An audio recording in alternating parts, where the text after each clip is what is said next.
Bismillahirrahmanirrahim. Assalamualaikum warahmatullahi wabarakatuh.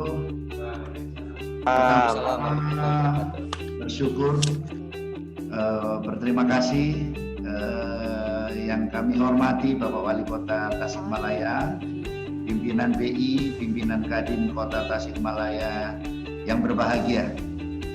Terima kasih atas kesempatan yang diberikan untuk turut berpartisipasi dalam rangka mendorong pelaku usaha UMKM khususnya di Kota Tasikmalaya untuk bukan hanya mampu bertahan dalam situasi pandemi, tapi juga bisa melakukan perbaikan sistem tata kelola usahanya sehingga bisa terus heal up khususnya setelah pandemi ini berakhir.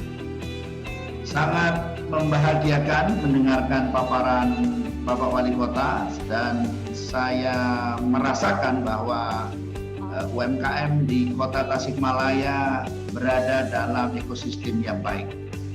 Dan karena itu acara-acara seperti ini akan turut memberikan dukungan, memudahkan pelaku usaha untuk terus tumbuh dan berkontribusi bagi pertumbuhan ekonomi nasional.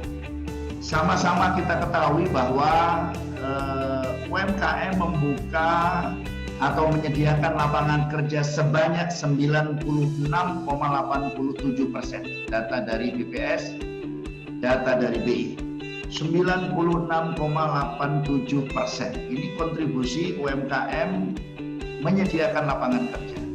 Jadi yang menyediakan lapangan kerja kita adalah 96% UMKM. Karena itu penting bagi siapapun, dan baik bagi pemerintah, perbankan, dan kita semua pelaku usaha untuk menjaga agar UMKM kita tetap eksis, menjaga agar UMKM kita tetap bekerja dalam kapasitas terbaiknya.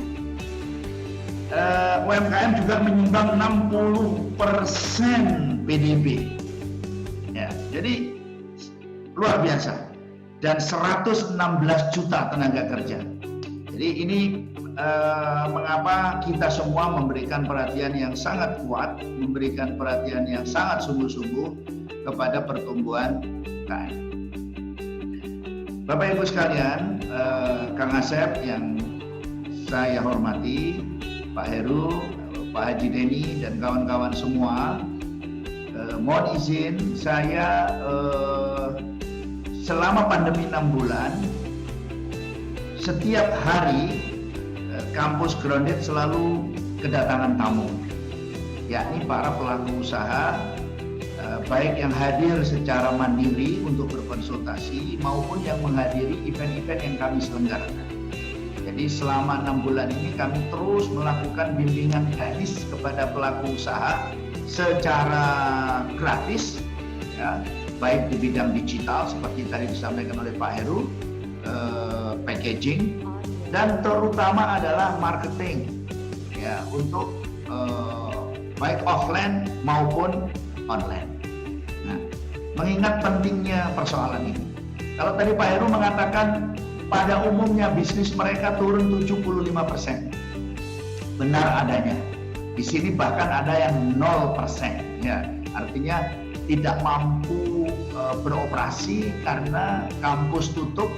Ya, kita tahu Kota Malang kota kampus, sehingga outlet-outlet misalnya dine-in untuk restoran yang mengandalkan mahasiswa bisa dibilang 100% tutup.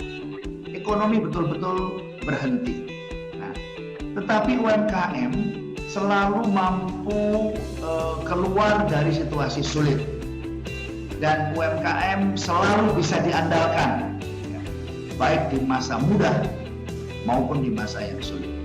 Nah, hari ini saya akan mencoba apa yang harus dilakukan. Saya membagi dalam 2 tahap. Yang pertama, business recovery.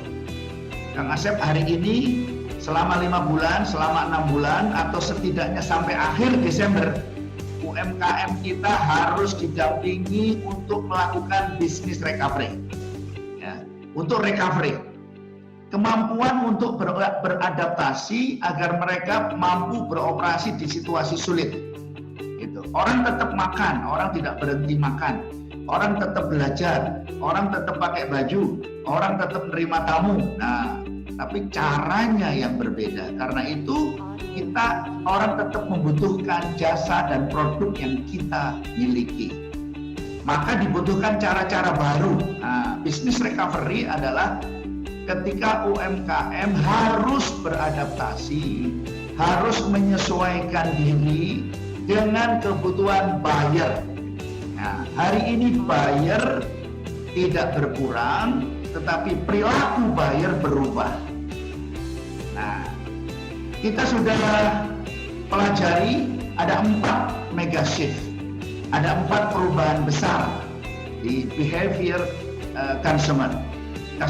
Jadi ada 4 perubahan perilaku customer. Ada 4 perubahan perilaku customer. Yang pertama, stay at home. Ya, kita sudah sering mendengarkan itu bahwa konsumen berada lebih banyak lagi di rumah, menjaga kesehatan mereka, mengurangi kerumunan, ya, dan seterusnya.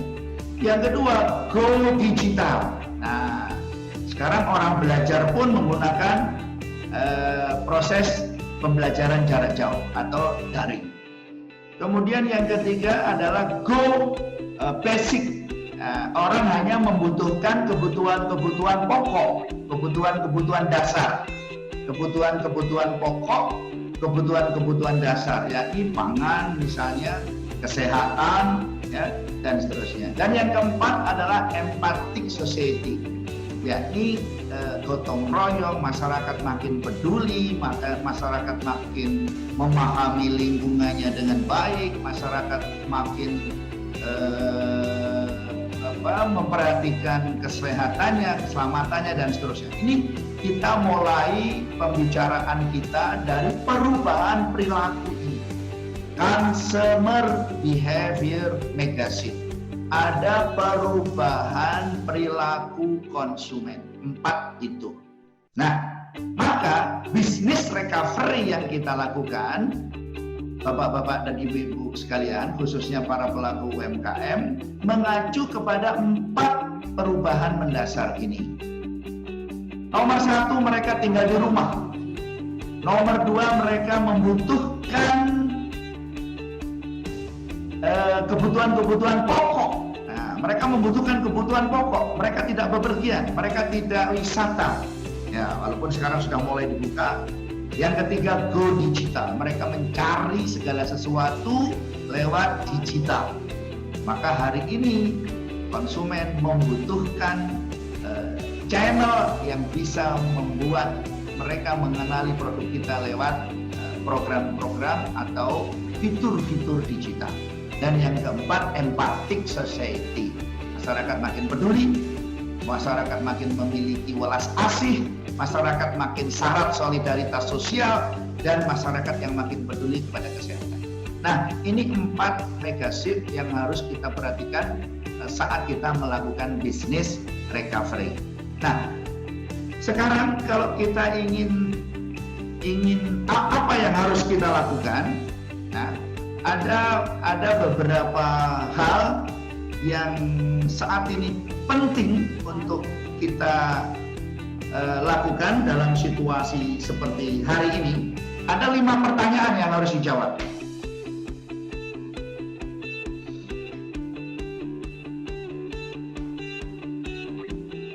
Ada 5 pertanyaan yang harus kita selesaikan sebelum kita melangkah dalam melakukan apa yang disebut dengan business recovery. Yang pertama, UMKM harus tahu what must be done atau apa yang harus dilakukan. Hari ini, apa yang harus dilakukan? Ya, nanti kita akan jawab ini. Apa yang harus dilakukan sekarang? Yang penting hari ini ada penjualan. Yang penting hari ini ada revenue stream. Yang penting hari ini UKM tidak boleh punya stok mati. Nah, hari ini yang penting harus ada pembelian. harus hari ini yang penting harus ada omset yang masuk itu fokus. Kalau Anda ditanya what must be done, apa yang harus dilakukan, berarti semua upaya yang harus dilakukan agar barang kita bisa dijual. Nah, salah satu cara yang mudah Bapak Ibu sekalian adalah dengan mencoba mengaudit apa barang-barang yang hari ini paling banyak dicari di Google, barang-barang yang paling banyak dipromosikan, barang-barang yang paling banyak dikirim. Nah, jadi tadi Pak Heru sudah cerita nanti akan ada kelas-kelas yang mendatangkan perusahaan-perusahaan ekspedisi, ya. Jadi kita juga lagi membina perusahaan ekspedisi. Jadi kita tahu barang-barang apa yang hari ini paling banyak dibutuhkan oleh pelanggan yang sedang di rumah. Saya punya restoran yang tidak pernah tutup waktu pandemi. Nah, karena kami segera melakukan proses adaptasi, menghubungi 500 pelanggan kami dan mengantarkan barangnya ke rumah. Mereka tidak ingin keluar atau mereka berhati-hati keluar. Karena itu omset restoran kami masih relatif berada di sekitar 50-60%. Dan hari ini menuju 70-80%. Jadi UMKM harus tahu apa yang harus dilakukan agar mereka tetap bisa jualan. Ya, pakai Facebook organik boleh, pakai WA boleh, pakai database manual boleh. Yang penting Anda harus tetap terkoneksi dengan pelanggan dan customer Anda dan Anda bisa tetap jualan. Nomor satu itu Bapak Ibu sekalian, business recovery dilakukan dengan cara memastikan bahwa produk Anda harus tetap sampai ke tangan pelanggan Anda. Yang kedua, what must be done first? Ya, apa yang harus dilakukan pertama kali? Ketika Anda atau kita hari ini mengalami kesulitan, apa prioritas yang harus kita lakukan?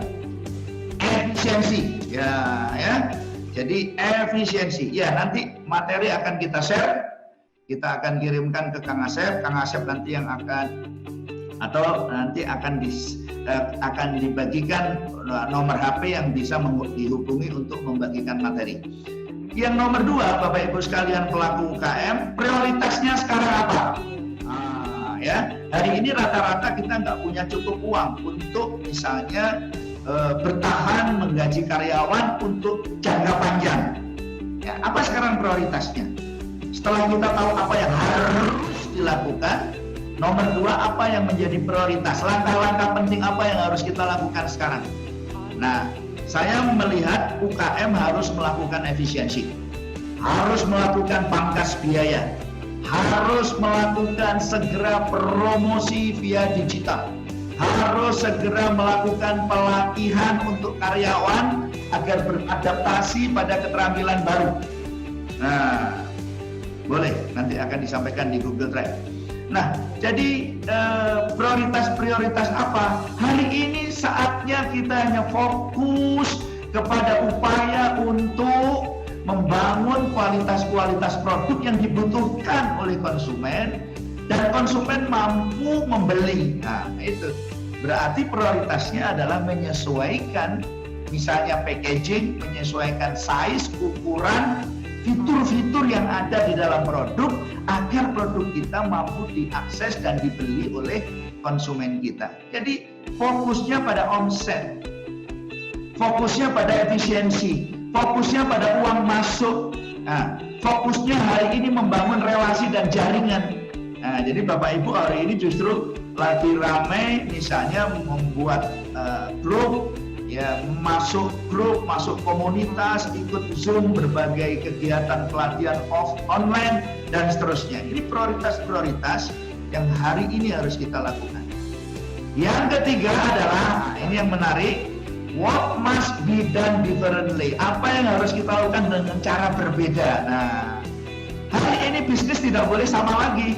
Hari ini bisnis tidak bisa dilakukan dengan cara yang sama. Nah, jadi tadi sudah diceritakan oleh Kang Asep, sebelum pandemi saya punya hampir 1.000 karyawan, ada 12 bisnis saya dan saya melakukan hari ini dipaksa melakukan cara-cara yang berbeda agar bisnis saya masih tetap eksis. Saya punya kebab masih ada di 100 lokasi dari 200 lokasi sebelum pandemi. Para operatornya menggunakan face shield, menggunakan masker, cuci tangan, kemana-mana bawa hand sanitizer. Restoran saya ada box sterilisasi, ada scanner sterilisasi yang saya beli dengan harga cukup mahal, hanya untuk memberikan isyarat kepada konsumen restoran saya bahwa Anda aman masuk restoran saya, Anda aman dilayani kru saya. Nah, jadi kru kami menggunakan face shield, cuci tangan, pakai masker, pakai scanner, petugasnya bawa termogan dan seterusnya. Nah, jadi selain menjaga jarak. Jadi Bapak Ibu sekalian, hari ini kita melakukan dan merunning bisnis kita dengan cara yang berbeda. Itu nomor 3. Kita nggak bisa lagi dengan cara yang sama. Ya, kita tidak lagi bisa berbisnis dengan cara yang sama. Ya, jadi ini yang membuat hanya dalam bulan pertama omset saya pulih, bisnis saya kembali. Ya, jadi perbanyak jaringan, ya Ibu Wulan, perbanyak akun-akun. Saya belajar, kami semua sekarang ada 10 tim IT, tim digital yang belajar dengan cepat soal Facebook, soal Instagram, ya, soal WA marketing dan seterusnya. Nah, jadi what must be done differently? Hari ini bisnis kita harus beroperasi dengan cara yang berbeda. Bisnis kita hari ini beroperasi dengan cara yang tidak sama lagi. Ya. Yang keempat, what are the options? Apa yang menjadi pilihan kita Bapak Ibu hari ini? Justru di masa pandemi ini, market kita tidak lagi market lokal. Coba Bapak Ibu rasakan yang tadi disebutkan oleh Bapak Wali Kota. Banyak produk-produk yang hari ini dicari orang. Dulu orang tidak banyak mencari produk-produk melewati batas area dan seterusnya. Hari ini mereka mencari produk tidak terbatas. Ada sekian puluh penawaran setiap menit. Dan hari ini kesempatan produk Anda di Kota Tasikmalaya bukan hanya dikenal di Jawa Barat, tapi dikenal di seluruh Indonesia. Nah, ini kesempatan. Ini opsi untuk beroperasi di skala besar. Ini tantangan bagi UKM di Kota Tasikmalaya dan sekitarnya untuk menggarap pasar nasional. Karena orang se-Indonesia mencari, bahkan di dunia. Ya, saya sudah berkunjung di banyak tempat selama 6 bulan pandemi ini, mengunjungi murid-murid saya. Mereka justru bertumbuh. Ya, ada herbal yang sedang bertumbuh, jualan sayur sedang bertumbuh, jualan buah segar sedang bertumbuh, jualan ikan sedang bertumbuh, jualan ayam sedang bertumbuh, luar biasa. Ini kesempatan, ya.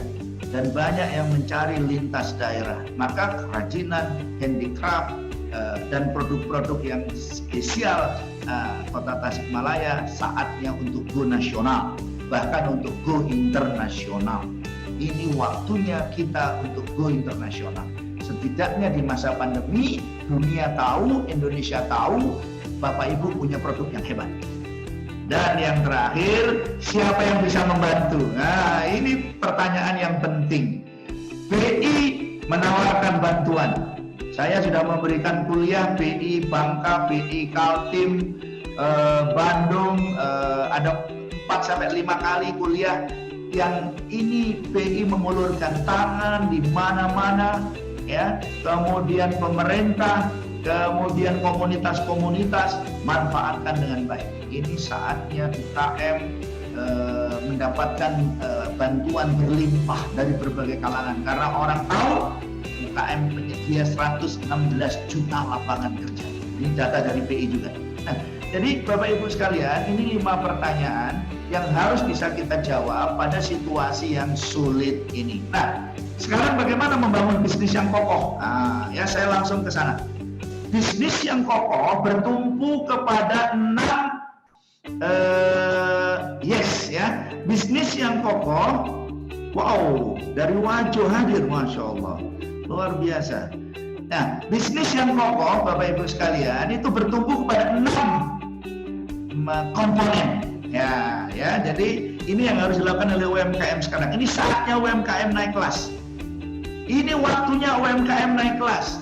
Ya, saya membimbing puluhan atau ratusan UMKM di Kota Malang, bahkan di Kabupaten Malang, di Kota Batu, bahkan di Jawa Timur, di Ponorogo, di Sidoarjo, Surabaya, Lamongan, Tuban, dan seterusnya.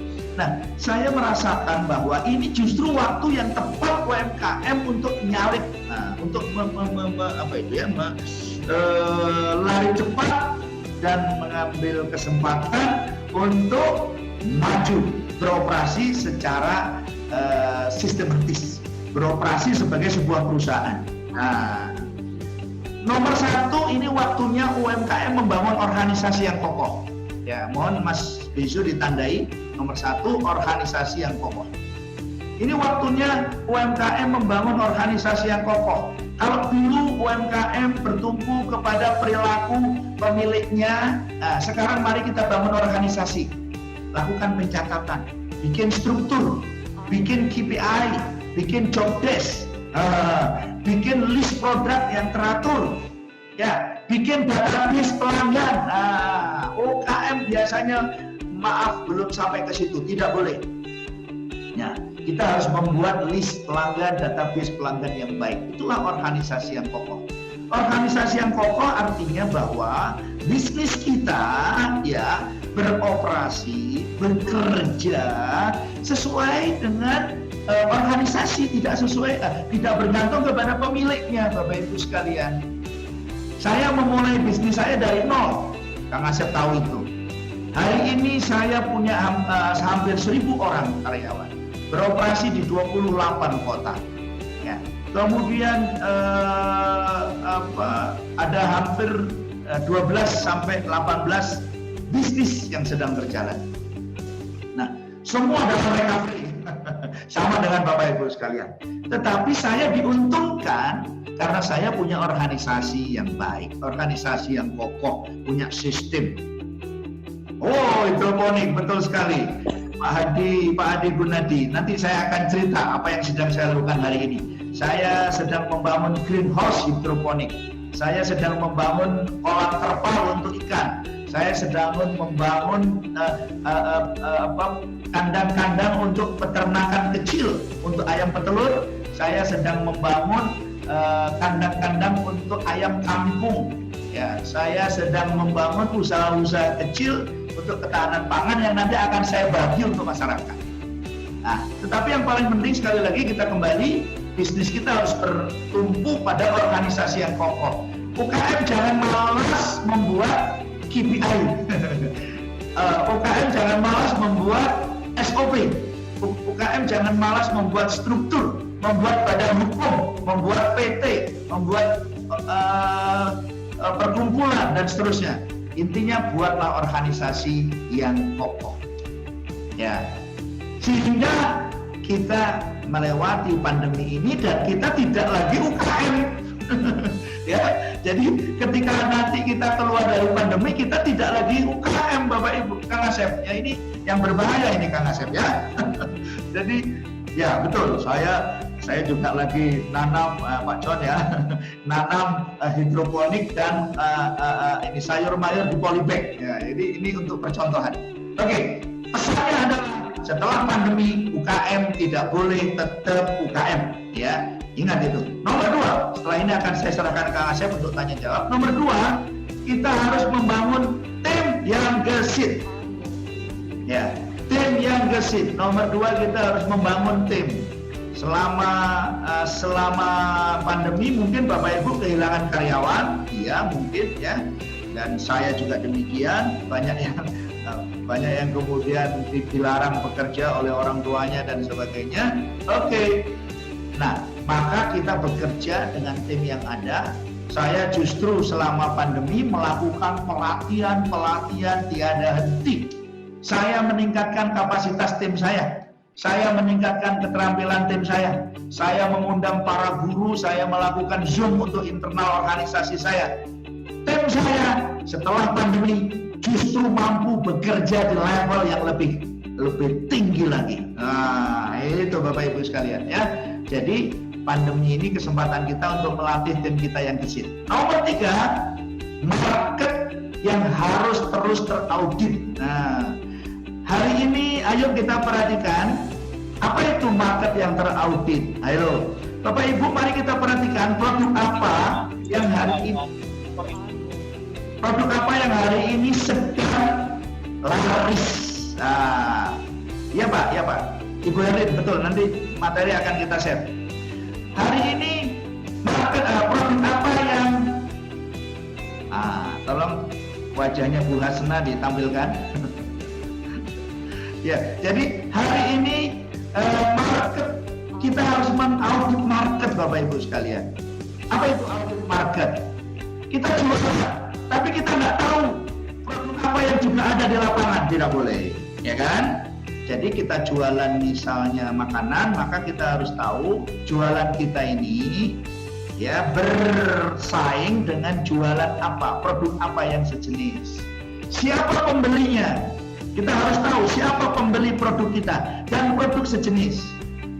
Ya, oke, betul. Materi nanti akan di-share. Oke, ya. Jadi market harus kita audit. Organisasi kita sudah kokoh, Bapak Ibu sekalian. Tim kita latih terus menerus. Nah, nomor 3, market kita audit. Jangan asal jualan. Kita nggak boleh asal jualan. Kita nggak boleh asal posting. Kita nggak boleh asal jualan, asal posting, tidak boleh. Kita harus tahu produk kita tadi, Bapak Ibu sekalian, bersaing dengan produk apa di lapangan. Bersaing dibeli oleh buyer siapa? Bayangkan itu kan berarti buyernya rebutan, produknya rebutan. Nah, UKM biasanya udah apa bisanya buat ini, tidak boleh, ya Kang Asep. Jadi market harus diaudit. Supaya apa? Ayo, apa? Supaya Anda bisa memperbaiki produk Anda. Nah, sekarang masuklah nomor 4. Produk yang bermutu dan inovatif. Produk UKM harus bermutu, jangan asal jual. Produk UKM harus inovatif, jangan mandek, stagnan, tidak ada perubahan. Nah, yang bisa melahirkan produk yang bermutu dan inovatif adalah tadi market yang diaudit. Jadi Anda harus membandingkan, Anda harus lihat traffic ya di digital. Ada barang apa saja di sana, di Shopee, di Tokopedia. Anda harus membandingkan ya, di Bukalapak Anda harus membandingkan, di JNE, GNT, misalnya kalau Anda di perusahaan-perusahaan. Nah, menarik kalau Anda pelajari misalnya di perusahaan-perusahaan ekspedisi multinasional. Nah, kemarin datang ke Malang, ada temannya Kang Asep yang sudah 8 tahun di perusahaan ekspedisi internasional. Ya. Nah, jadi Anda akan tahu di situ barang apa yang sedang bergerak. Ya, barang apa yang sedang ada di pasaran, supaya barang Anda bisa dirubah, diinovasi, diperbaiki, ya. Jangan asal jual, Anda akan kesulitan. Jadi kalau Anda jualan kok sudah ditawarkan di Facebook, di IG, di macam-macam kok tidak laku, pasti Anda, produk Anda kalah bersaing. Sudah. Nah, mari kita lihat di sisi kiri, nah, dari atas. Nomor 5, sistem yang solid. Apa itu sistem yang solid? Kalau Anda memiliki tata laksana operasional yang baik. Sistem adalah tata laksana operasional. Misalnya pengirimannya ya teratur, terukur, terstruktur. Pelayanannya teratur, terukur, terstruktur. Kalau ada komplain, ya, ukuran-ukuran kualitas produk Anda dan seterusnya, semuanya tersistem dengan baik. Database pelanggan Anda, penerimanya. Putri saya sekarang sedang menunggu wisuda sebagai dokter. Dia punya usaha memasok kue-kue artis ke seluruh Indonesia dari Malang. Kemudian dia punya perusahaan frozen food.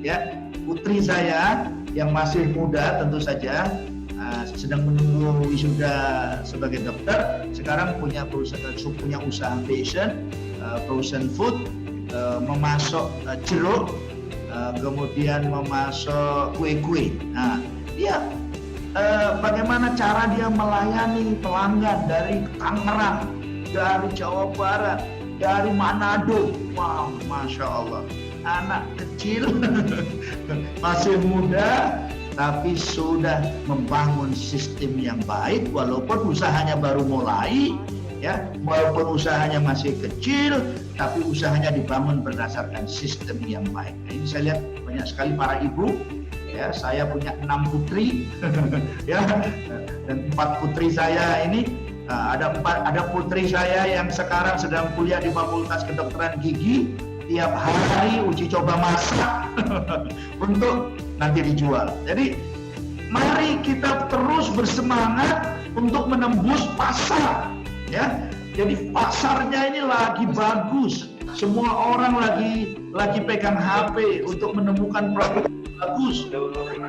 Ya, karena itu Ibu harus membangun sistem yang baik supaya produk kita dapat bersaing di pasaran. Dan terakhir, pelanggan yang terpelihara, market yang terpelihara. Kalau yang kanan tadi market yang terus diaudit, yang ini adalah pelanggan yang terpelihara. Artinya apa, Bapak Ibu?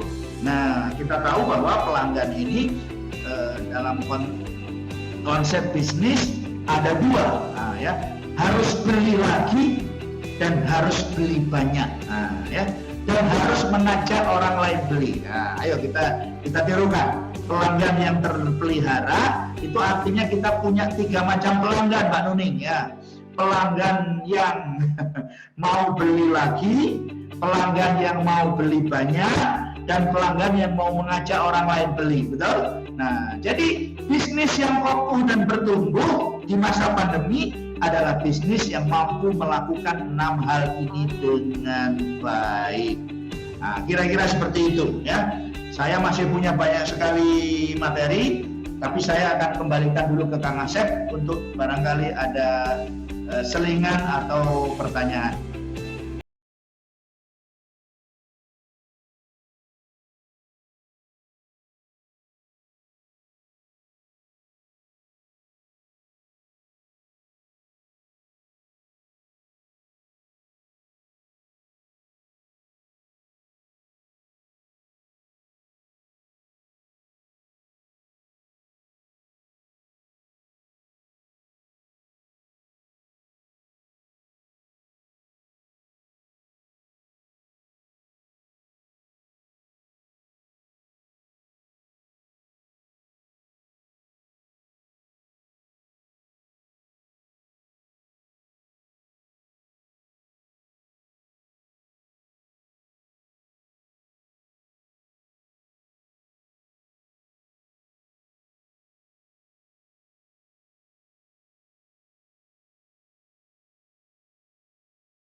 Sekarang mari kita lihat setelah tugas membangun bisnis yang kokoh tadi, kita sekarang masuk ke membangun 5 pilarnya, ya.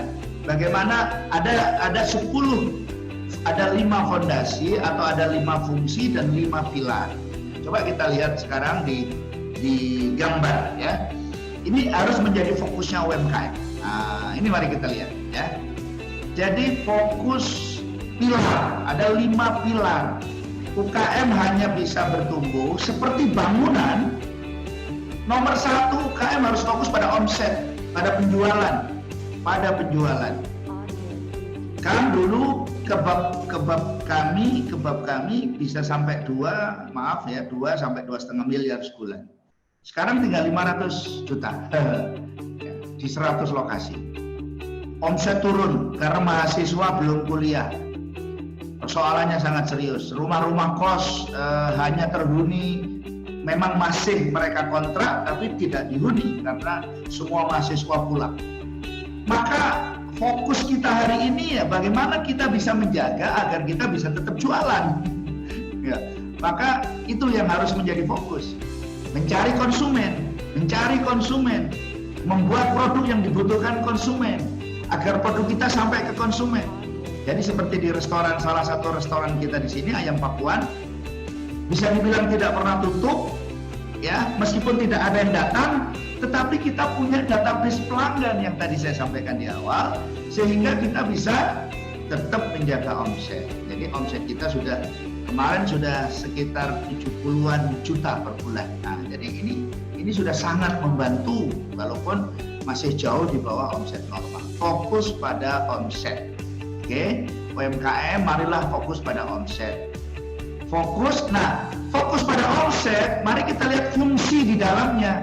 Fokus pada marketing. Nah, ya, marketing online maupun offline. Ini skema 5 pilar bisnisnya seperti ini. Fokus pada omset, maka fokuslah pada marketing, Bapak Ibu sekalian. Fokuslah pada marketing online. Kang Asep, Pak Heru dan kawan-kawan, kami juga masih sebar brosur. Karena sebar brosur dari rumah ke rumah. Kami juga bekerja sama bersama ojol. Kami siapkan tempat yang luar biasa untuk ojol. Ya. Nah, jadi omset, marketing. Nanti setelah ini kita kembalikan ke Kang Asep lagi. Nomor 2, kepuasan pelanggan. Nah, ingat ini, kepuasan pelanggan sehari ini lebih rewel pelanggan, ya. Karena itu plastiknya harus double kalau ngirim ke rumah pelanggan. Nah, misalnya seperti itu. Jadi pelanggan nggak mau juga. Yang ojolnya juga harus membawa hand sanitizer. Nah, karena itu kita butuh namanya yang di dalam production, product, and operation. Bagaimana produk kita sampai ke tangan pelanggan. Yang ketiga adalah kinerja SDM. Mari kita perbaiki kinerja SDM. SDM kita harus bekerja sangat luar biasa hari ini. Ya, menjaga setiap produk yang kita buat berada pada level terbaiknya. Maka HRD, Human Resource Development, harus berfungsi maksimal hari ini. Nah, ini UKM perlu tahu ini. Jadi, mengapa kinerja SDM nggak bagus? Pasti fungsi HRD tidak berjalan baik, Kang Asep. Kenapa kepuasan pelanggan nggak jalan? Kalau nggak produknya, ya operationnya. Kenapa omset nggak naik? Pasti marketingnya. Nah, kemudian finance, di luar cost, ya di bagian sisi luar cost leadership dan profit. Biaya harus sangat rendah. UKM harus beroperasi di biaya sangat rendah untuk dapat profit. Karena itu manajemen finansialnya harus bagus. Ya, jadi finance-nya harus bagus. Fungsi finance harus bagus. Ya, pencatatan, laba rugi, manajemen biaya dan seterusnya. Terakhir, organisasi, administrasi, struktur, pembagian penggajian, badan hukum, perizinan, aspek-aspek legal, leadership ownernya harus bagus. Nah, hari ini UKM sedang diberi tugas oleh pandemi untuk memperbaiki bagian luar yang berhubungan dengan konsumen ini, tetapi lebih banyak juga memperbaiki bagian dalam yang berkaitan dengan organisasinya. Kang Asep, mari kita lihat sisi kanan, kinerja SDM terkait HRD melahirkan kompetensi dan kapasitas. Jadi kalau kompetensinya nggak meningkat, kapasitas tidak meningkat. Yang sebelah kiri atas, organisasi dan leadership melahirkan value and trust. Trust pakai T ya, trust pakai T. Value and trust. Nah, pertemuannya Kang Asep melahirkan loyalty dan productivity. Nah, jadi kalau UKM hari ini kok tidak produktif, sebenarnya ada mata rantai di situ yang mungkin belum terkelola dengan baik. Kalau karyawannya nggak loyal, pasti ada persoalan leadership, pasti ada persoalan HRD ya, yang belum berjalan dengan baik. Jadi ini aspek-aspek yang hari ini perlu mendapatkan perhatian. Tadi ada yang bertanya di chatting, apa yang harus dijual hari ini? Menurut saya yang harus dijual adalah yang laku, yang bisa yang ada pembelinya, ya, yang dibutuhkan. Ya, coba kita lihat ada 3 lingkaran bisnis-bisnis yang hari ini ada di pasaran. Mari kita lihat, ada 3 lingkaran, Mas Bisu. Penelitiannya Inventur, ada 3 jenis bisnis, kiri, tengah, dan kanan, yang sekarang sebelum saya kembalikan ke Kang Asep, yang hari ini ada yang mengalami kesulitan di sisi kiri, ya, ada yang masih bisa berkelit di tengah, dan ada yang solid, ya, ada bisnis yang hari ini sedang solid. Nah, ini dia, ya, stay at home economy. Hari ini kita berada di namanya stay at home economy. Stay at home economy. Kalau pandemi ini belum akan berakhir dalam waktu dekat.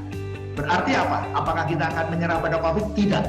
Kita akan menghentikan COVID, kita akan menaklukkan COVID, kita akan membangun daya tahan tubuh kita dan membangun daya tahan bisnis kita. Ya, mari kita lihat the fall. Ini bisnis-bisnis yang hari ini jatuh. Ya, travel, ya, perusahaan pendidikan, pendidikan di tengah kelihatannya. Ya, education di tengah. Tapi yang sebelah kanan, mari kita lihat yang sekarang sedang home fitness. Nah, tadi ada yang bertanya, apa yang coba yang sebelah kanan dibesarin, Mas Bisu. Nanti akan kita sampaikan ke Kang Asep materinya.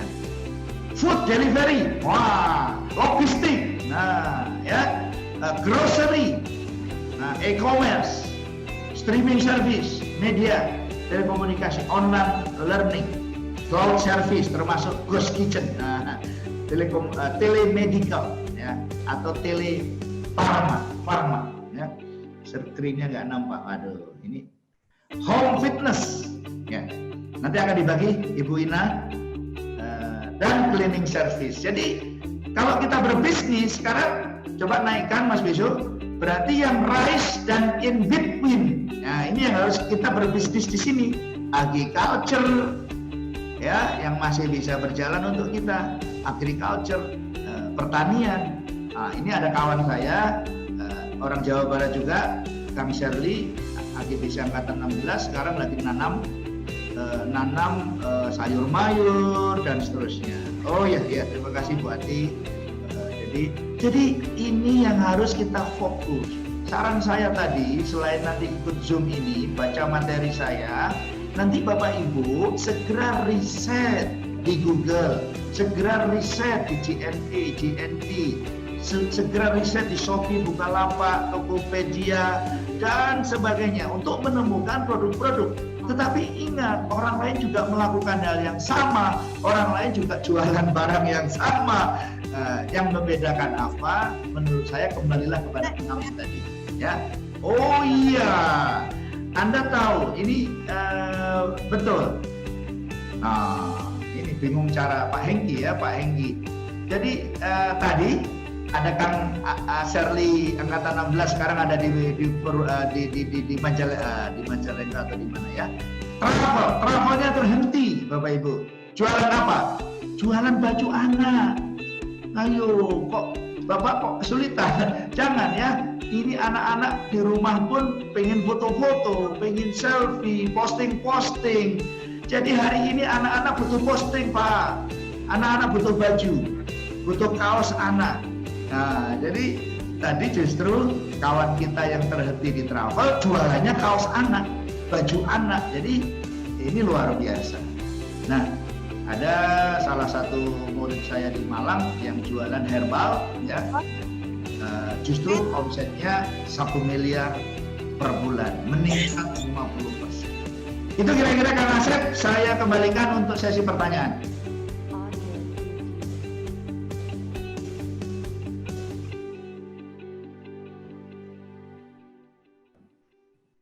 Suara Kang Asep belum kedengaran, masih di...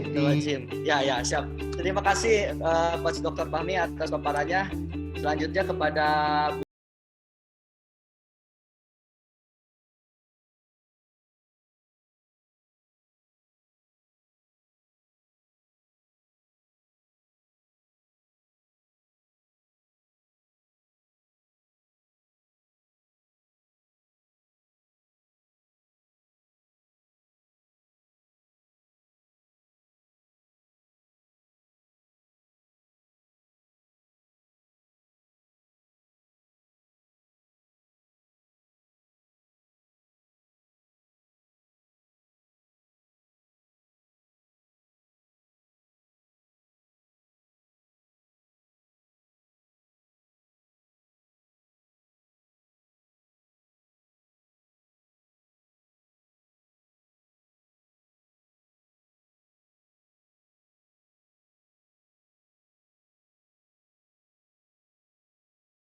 wabarakatuh. Waalaikumsalam warahmatullahi wabarakatuh. Pak Ruli, Rawan. Saya langsung aja Coach ya. Menjawab. Ya langsung aja Coach. Siap. Ya. Jadi saya 30 tahun berbisnis, Pak Ruli. Saya bukan profesional, saya tidak pernah bekerja untuk orang lain, saya bukan mantan profesional. Saya memulai bisnis saya dari nol.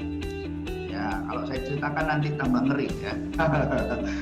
Saya memulai bisnis saya dari nol. Saya anak transmigran, Pak Ruli ya. Nah, jadi sudah mulai kebayang bahwa saya betul-betul memulai bisnis saya dari nol. Saya merasakan apa yang dirasakan oleh UMKM maksudnya. Waktu saya memulai bisnis, saya mencari utangan modal ke bank. Saya datangi semua bank dan tidak ada yang mau memberi pinjaman karena masih muda, belum punya apa-apa. Pasti Pak Ruli juga ngerti, memahami itu. Nah, jadi maksud saya juga memulai bisnis saya dengan satu karyawan, Pak Ruli. Jadi maksudnya bahwa yang harus dipikirkan oleh UMKM adalah bahwa kalau dia tidak ingin jadi UMKM selamanya dan dia ingin bersaing secara memadai, maka mereka harus memulai memikirkan 5 pilar itu. Ya, 5 pilar itu, 5 pilar luar dan 5 pilar dalam tadi. Jadi omset harus cukup sedemikian rupa. Kalau omsetnya kecil, maka UMKM ini nggak akan pernah bisa investasi beli alat, beli mesin, beli gedung. Betul Pak Ruli ya? Jadi karena itulah mereka harus berjuang luar biasa. Saya sering mengatakan omsetmu boleh masih kecil, karyawanmu boleh masih sedikit, tapi pikiranmu, cara kerjamu, disiplinmu harus seperti sudah perusahaan besar. Gitu. Jadi waktu awal-awal kita merintis bisnis, memang entrepreneur sendirian, ya kan? Ya, jadi artinya tadi bahwa oh iya ada fungsi-fungsi marketing yang harus saya jalankan.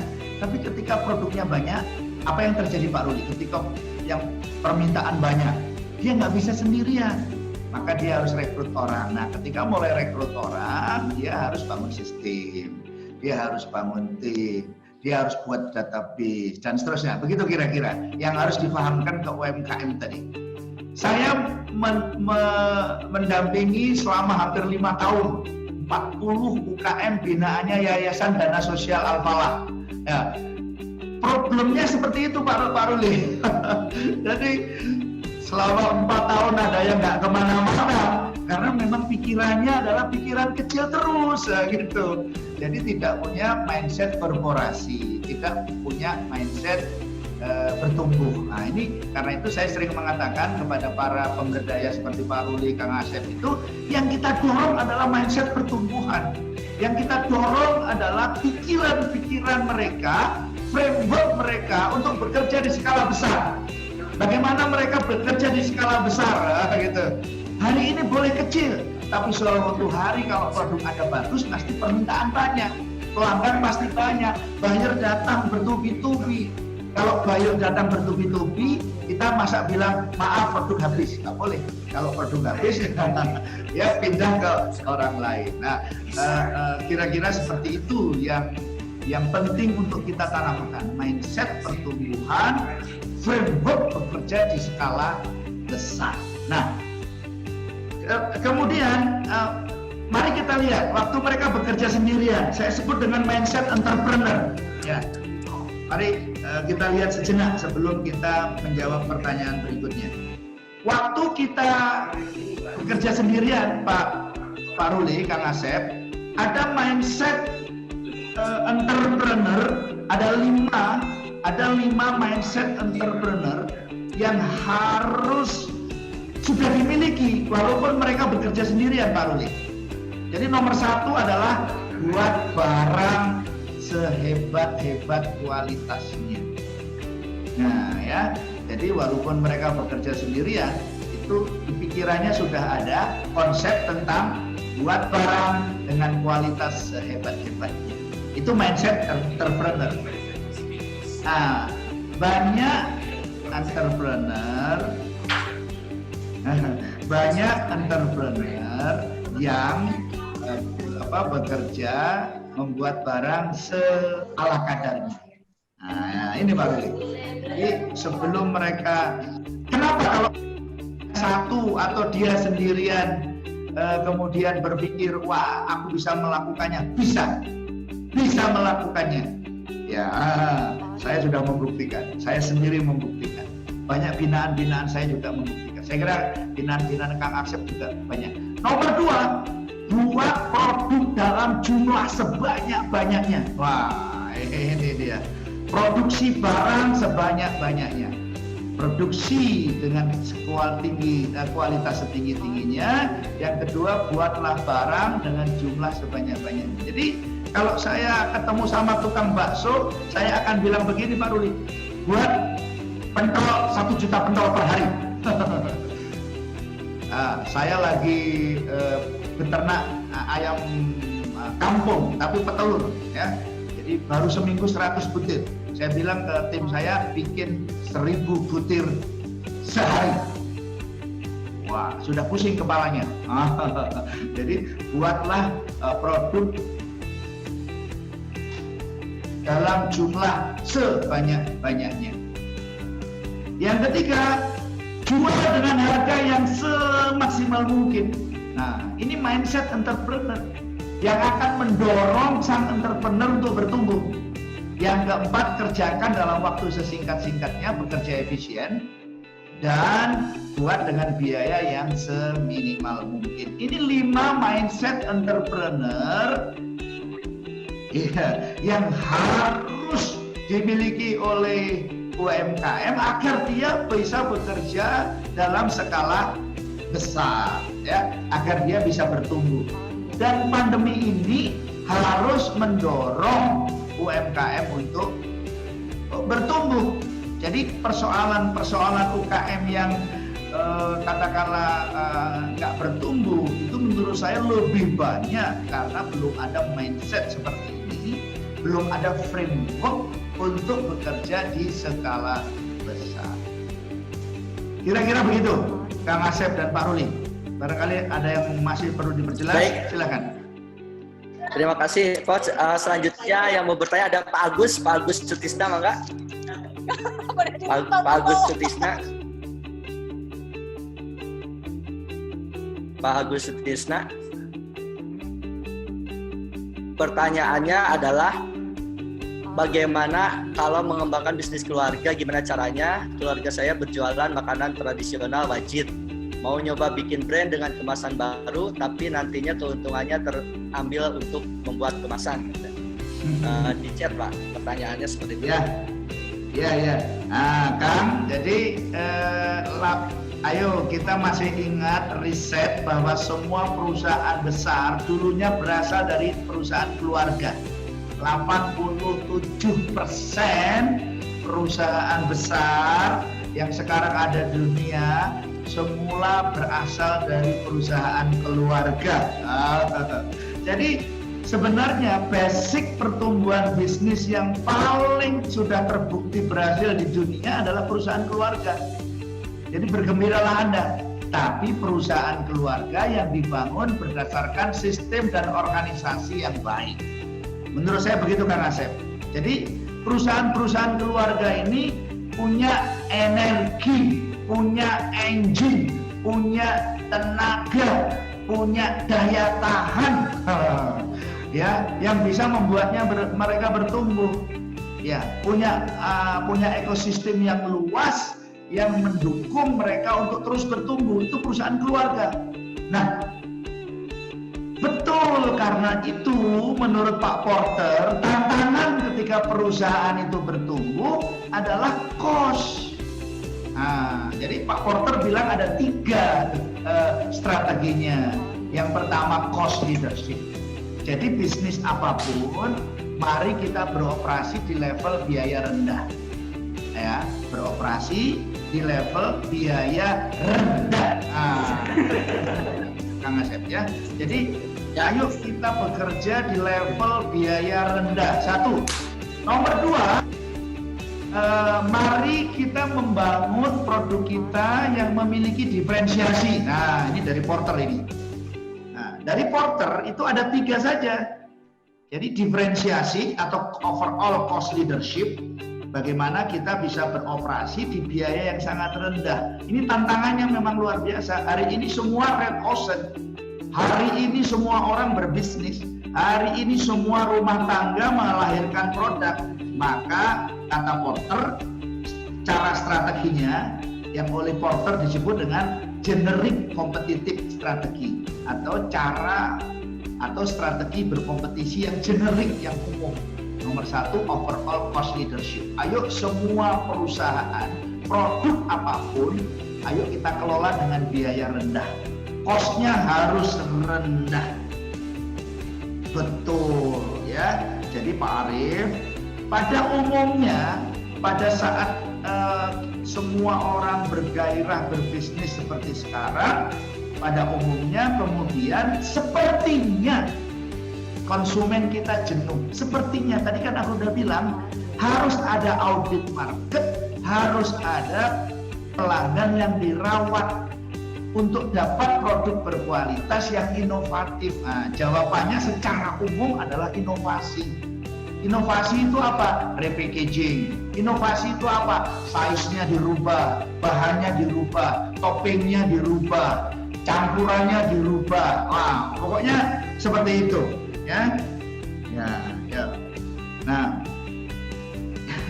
yang kedua diferensiasi. Diferensiasi itu apa? Selalu mencari perubahan dan perbedaan dengan produk yang sedang beredar di pasar.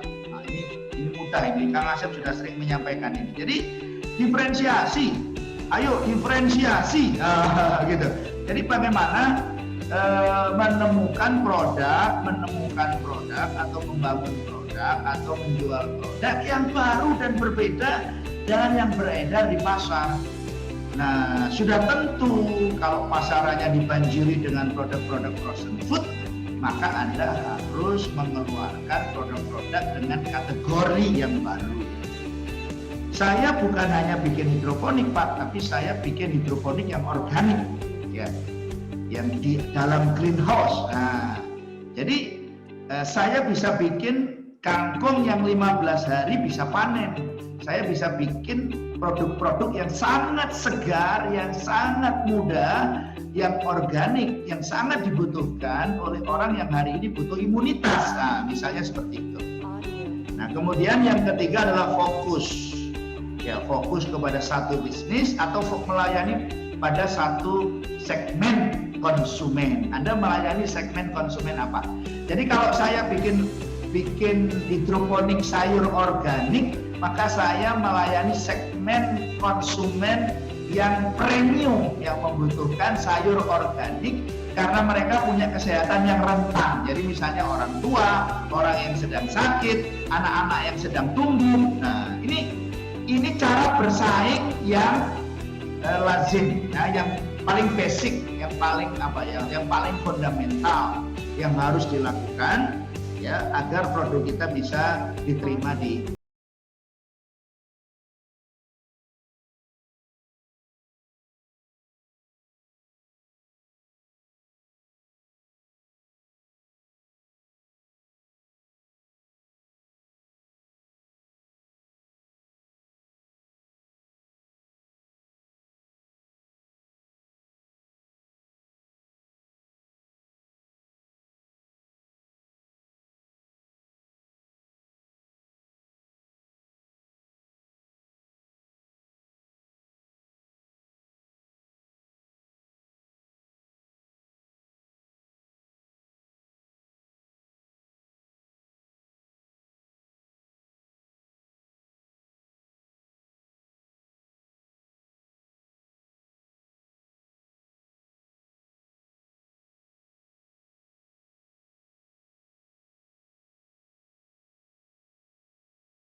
Ustaz juga.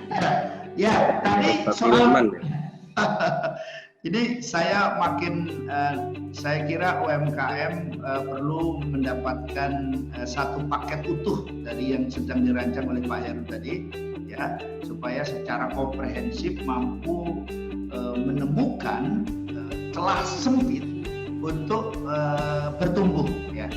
Dan kalau Anda mampu bertumbuh di saat pandemi, maka Anda akan mampu bertumbuh pasca pandemi.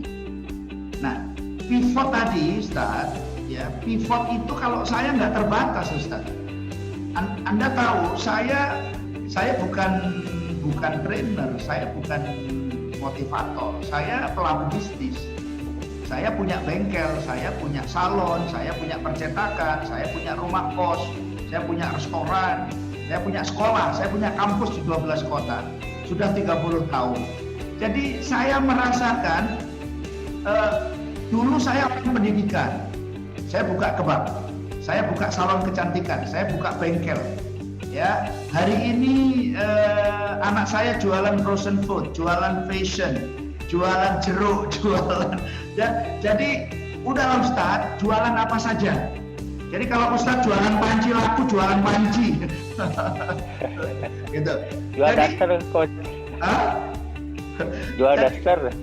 Pivot itu nggak ada batasnya. Karena itu tadi, Ustaz, saya sarankan untuk riset produk di Google. Saya sarankan untuk riset produk di GNI, di GNT, di UPS, ya. Saya kemarin mencoba mengirim frozen food Kang Asep ke Singapura karena anak saya ada di Singapura. Masya Allah, ya. Luar biasa. Masya Allah. Biaya pengirimannya lebih mahal dari yang dikirim. Jadi, tetapi orang tetap mengirim, gitu. Ayo pelajari apa yang paling banyak dikirim ke luar negeri hari ini. Begitu Ustaz Yusuf. Jadi apa yang paling banyak dicari orang? Anda coba cek di Google Trend misalnya, ya, atau coba cek di Google Search misalnya, ya. Jadi yang tadi Pak Ruli bilang, ibu-ibu nggak paham digital, nggak harus paham. Diajari 2 menit, suruh ngetik sesuatu, Kang Asep, udah keluar itu yang dicari. Cari gambar, Google ini, image, keluar sudah. Jadi jangan memandang remeh ibu-ibu, ya. Saya mau tunjukin gambar, ini semoga siap. Kang Asep dan Ustadz Yusuf serta Pak Heru, saya akan tunjukin seorang perempuan. Dede kenal atau Ira? Kan baik ke mayat saya. Itu soal urunan nyapek. Ya, saya ingin tunjukin upaya seorang perempuan yang biasa jualan kerudung, Kang Asep. Kang Asep juga udah kenal itu ya, email ya. Ya. Belasan tahun jualan kerudung Ustadz Yusuf.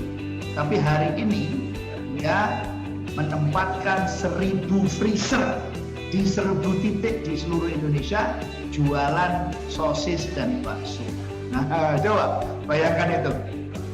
Tiap hari yang dilihatmu kenal tiba-tiba jualan bakso, Kang Asep. Iya. Ya, jadi coba ini ada gambar yang sedang dipersiapkan. Nah, jadi dan hanya dalam waktu 2 bulan Kang Asep mampu menempatkan hampir 1000 freezer Sumatera, Kalimantan, di pedalaman Kalimantan, mengirim 1 kontainer barang seharga 250 juta isinya sosis, biaya kirimnya kok 50 juta ke Kalimantan. Nah, bayangkan, jadi UKM harus cepat belajar dan mampu cepat belajar. Jadi yang tadi ditanyakan Pak Ruli, yang ditanyakan Ustadz Yusuf, saya kira terjawab di sini bahwa semangat mindset entrepreneur yang dimiliki oleh ibu-ibu, yang dimiliki pengusaha kecil, usaha mikro menengah, ini kalau sudah keluar the power of kepepetnya, nah ini dia ngirim banyak sekali produk-produk, ya, terus ya ini, nah, hanya dalam waktu 2 bulan. Ya, terus ngirim freezer ke 1000 titik. Yes. Ini perempuan ini, perempuan ini, ya. Nah, dan freezer lagi habis di mana-mana, Kang Yusuf. Ya, Ustadz Nuri, Ustadz ya. Jadi, masya Allah, ini kisah nyata. Ya, saya barusan bertemu dan hanya dalam waktu 2 bulan mampu pivot dari kerudung ya ke frozen food. Ya, hanya dalam waktu 2 bulan perempuan menempatkan 1000 freezer di pedalaman Jambi, Riau, Bengkulu, Kalimantan Tengah, Kalimantan Timur, dan seterusnya. Luar biasa. Ini kebutuhan pokok yang tadi back to basic tadi Pak Ina, ya, Ibu Ina atau Pak Ina ini. Ya, jadi sudahlah, UKM jangan lawan UKM. Wah, itu ya, jangan lawan UKM. Ah, ini dia. Tapi yang penting berani ambil keputusan, Ustadz Yuri. Harus berani buat keputusan, ambil resiko. Nah, yang tadi saya ceritakan, Kang Sherly Ariana yang dari di mana sekarang ya, di Majalengka atau di Jawa Barat juga, itu dari travel ke skincare, dari travel ke baju anak, dari travel ke akikah. Nah, ini apa pandemi orang berhenti melahirkan, Ustadz Yuri? Ya, gitu ya. Jadi orang tetap melahirkan, orang tetap akikah, orang tetap makan, orang tetap belajar, orang tetap berfoto-foto di rumah. Jadi blazer murahmu ini harusnya tetap laku itu. Tapi jangan murah. Wah, ini harusnya Kang Asep UMKM kan. Ustadz Yuri ini ya, nggak boleh bikin blazer murah, ya blazer. Sekarang lagi ini kok ingin ke produk blazer tapi yang premium. Sudah digarap, alhamdulillah. Oke lah. Ya, jadi ini contoh-contoh yang luar biasa. Nah, saya banyak sekali contoh. Saya melayani konsultasi banyak sekali alumni yang betul-betul sedang berjuang untuk berkelit di saat sulit, bertahan ya di saat krisis, dan kemudian melakukan bisnis recovery secara terstruktur dan teratur, pakai ilmu, pakai pembimbing. Saya kira ini wilayahnya Kang Asep, dan saya percaya betul bahwa kerja bersama BI, Kadin ini harus diteruskan, dan UMKM harus dibimbing, didampingi supaya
Sisti, enggak? Ya, saya ingin bertanya, Coach, bagaimana cara memfokuskan diri dalam berbisnis ketika kita berjualan berbagai macam produk? Terkadang selalu terkalahkan oleh rasa lelah kita dan kadang juga kita kehilangan semangat dalam berbisnis, apalagi dalam masa pandemi. Itu dua itu penyakitnya. Lelah, ya, satu merasa lelah, ya, para pejuang tidak pernah lelah. Ya, Anda tidak boleh kehilangan keyakinan, Anda tidak boleh merasa capek, Anda tidak boleh merasa menemui jalan buntu. Ya, Ibu, saya sudah mengenal orang seperti Ibu banyak sekali. Ya, jadi ada banyak sekali para pengusaha itu yang berjualan multi brand, ya, multi produk, multi segmen. Nah, ya, saya tahu ada yang jualan Ibras sambil jualan lupa saya jualan Yumna. Ada yang jualan mukena ini sambil jualan ini. Wah, itu nggak bisa dihindari kalau di bawah. Ibu tidak boleh capek, ibu tidak boleh malas. Ibu harus tahu, ya, bahwa setiap yang ibu lakukan itu ada yang kita jaga. Ibu tahu tadi dalam konteks UKM, ya, kita berkontribusi mempekerjakan 116 juta tenaga kerja itu UKM. Ya, 96% orang Indonesia bekerja di UKM. PDB-nya tolong ditampilkan Mas Beso. PDB-nya sumbangannya 60,34%. Ya, jadi UKM ini punya fungsi dan posisi strategis. Mari kita lihat ini. Lapangan kerjanya 96%, jumlah tenaga kerjanya 116 juta. Dan Ibu tahu kontribusi perempuan. Nah, kontribusi perempuan dalam UKM dalam PDB. PDB itu produk domestik bruto, ya. Oh, ini berapa? 9,1%. Hampir 10% adalah kerja para perempuan, mak-mak. Masya Allah, Masya Allah, Masya Allah. Kontribusinya terhadap ekspor 15,68%. Jumlah perempuan yang berwirausaha baru 14%, Ibu. Maaf, baru 14 juta, ya. Dari 56 juta. Wow, ya. Jadi 14 juta dari 56 juta usaha mikro kecil menengah itu perempuan, Masya Allah. Jadi perempuan berdaya dibutuhkan. Kita lihat kontribusi perempuan masih 5% ya, yang ekspor ya, terhadap ekspor ya. Nah, jadi Bapak Ibu sekalian, ibu-ibu khususnya, murid-murid saya banyak perempuan ya. Jadi luar biasa. Saya berharap ibu-ibu terus bersemangat ya, bekerja luar biasa dan terus menemukan produk, menemukan market. Ya. Saya ingin menutup jawaban saya dengan slide nomor 12, Mas. Slide nomor 12. Ya, Ibu tidak boleh ya, makaroni cinta ya, tidak boleh drop ya. Nah, ini yang saya ingin ibu-ibu pegang ya, 3 jurus membangun keunggulan bersaing di saat sulit. Nah, ini jawabannya ada di sini ya, inti materi kita ada di sini. Mohon Ibu boleh catat nomor yang ada di bawah ini, nomor-nomor yang ada di bawah ini kalau nanti ingin berdiskusi dengan tim saya dan mendapatkan materi ya, tolong dicatat nomor yang ada di bawah. Yang pertama, jurusnya cuma 3 kalau saya tidak salah, delivering new value. Ayo pikirkan hal-hal baru yang bisa kita lekatkan di produk kita. Selama ini kita jualan mukena, ayo apa yang bisa kita lekatkan pada produk mukena kita. Selama ini kita jualan makaroni, ayo kita apa yang kita bisa lekatkan, tambahkan new value apa. Varian baru, rasa baru, kemasan baru, apa? Ayo, hal-hal baru apa? Ukuran baru, warna baru, desain baru, yang berguna untuk customer, untuk klien kita, untuk partner kita, dan untuk masyarakat secara luas. Jadi nomor satu, Bapak Ibu sekalian, hari ini Anda boleh jualan apapun. Ayo, hari ini boleh jualan apapun. Tapi ayo kita pikirkan value baru apa yang bisa kita tambahkan. Value baru apa yang bisa kita tampilkan, value baru apa yang bisa kita sisipkan, value baru apa yang bisa kita kreasi untuk kita berikan kepada customer kita. Tidak boleh putus asa, tidak boleh berhenti, ya. Bapak Ibu, saya memulai bisnis dari nol, ya. Hari ini mampu bertahan, mengelola masih banyak bisnis, tetap berkelit, tetap pivot, tetap berjuang, ya, jangan berhenti, tapi sambil memikirkan value apa, new value apa yang bisa kita berikan kepada produk kita. Boleh jualan produk apa saja, ya, sambil mencari produk-produk baru yang mungkin bisa untuk pivot, tapi produk apapun harus dengan value baru, oke, manfaat baru, fitur baru, ya. Nomor 2, strategi yang nomor 2 adalah ayo kita perbaiki kompetensi kita, keterampilan kita, Bapak Ibu, ya. Keterampilan kita harus kita naikkan, keterampilan penjahit kita harus kita naikkan, keterampilan packaging kita naikkan, keterampilan digital kita naikkan, kita perbaiki layanan pelanggan baru kita, cara kerja tim kita bekerja kita perbaiki. Itu kira-kira, ya. Jadi Bapak Ibu sekalian, ayo ini saatnya nabung keterampilan, saatnya kita belajar hal yang, ya, terima kasih Sisti. Jadi saatnya kita bergulat memanfaatkan ini. Tadi saya katakan, setelah pandemi justru kita bersemi. Setelah pandemi justru kita melejit. Setelah pandemi justru kita mampu bersaing lebih keras karena kita belajar. Saya 5 bulan ini tim saya hajar terus tiap hari dengan pembelajaran. Yang ketiga, strategi organik yang ketiga adalah terus menjaga kemampuan berkompetisi. Nah, ini apa itu? Ya tadi value creation on new normal zone. Ya. Jadi kemampuan kita untuk tetap kompetitif, kemampuan kita untuk tetap mampu bersaing, berarti cepet-cepetan, berarti siapa yang paling kerja keras, siapa yang paling tekun, siapa yang paling bandel, siapa yang paling ngotot, siapa yang paling ngoyo, siapa yang paling rajin, ulet, pokoknya ayo kita jaga untuk tetap kompetitif, mampu bersaing. Nah, ini sebenarnya memang kalau saya bawain tool mungkin malah rumit, ya. Tapi saya Bapak Ibu, saya ingin terus bekerja dengan sumber daya yang ada. Insya Allah kita akan terus mampu menjaga agar kita, ya, terima kasih Mbak Rina. Terus, dan saya berharap Kang Asep, walaupun nanti Zoom ini sudah selesai, barangkali bisa dikondisikan supaya kalau masih ada yang mau konsultasi dengan saya, bisa dikondisikan oleh Kang Asep. Tapi kalau cukup dari Kang Asep juga saya hatur nuhun, ya, supaya nggak ngerepotin. Siap, Coach. Siap.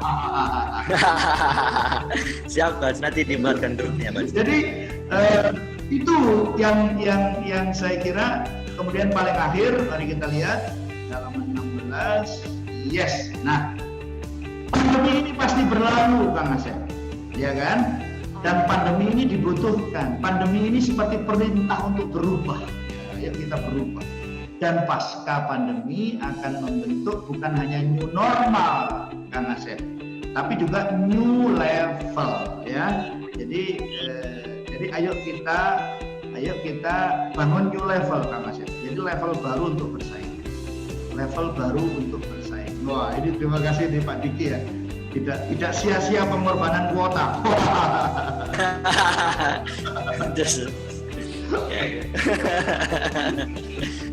Jadi seperti itu kan, saya terima kasih sudah diberi kesempatan berjumpa dengan kawan-kawan. bahagia sekali, senang, dan tentu nanti saya berharap bisa mengunjungi Tasikmalaya lagi ya Kang ya. Kalau pandemi sudah berakhir, siap. Kita adakan acara lagi seperti dulu.